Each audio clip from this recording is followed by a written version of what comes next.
బంగ్లాదేశ్లో హిందువుల బ్రతుకులు ఇది. ఏడుపు తప్ప మరొకటి లేదు.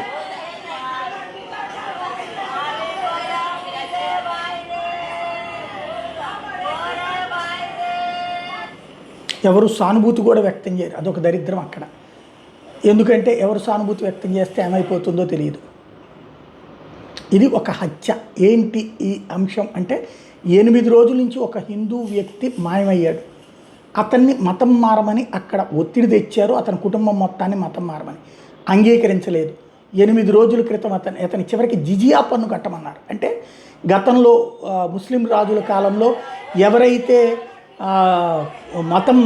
హిందూ మతాన్ని ప్రాక్టీస్ చేస్తారో వాళ్ళు తప్పనిసరిగా పన్ను కట్టాలి. అలాంటి జిజియా పన్ను వేశారు లోకల్గా ఉన్నటువంటి జమాత్ వాళ్ళు. అందుకు అంగీకరించినటువంటి నేపథ్యంలో నారాయణ్ సర్కార్ని మాయం చేశారు. ఇప్పుడు తాజాగా ఢాకాలో ఉన్నటువంటి నవాబ్గంజ్లో అతని మృతదేహాన్ని కనుక్కున్నారు. కుటుంబ సభ్యులు ఆ ఆవేదనని వ్యక్తం చేస్తున్నటువంటి దృశ్యాలు వైరల్ అవుతున్నాయి.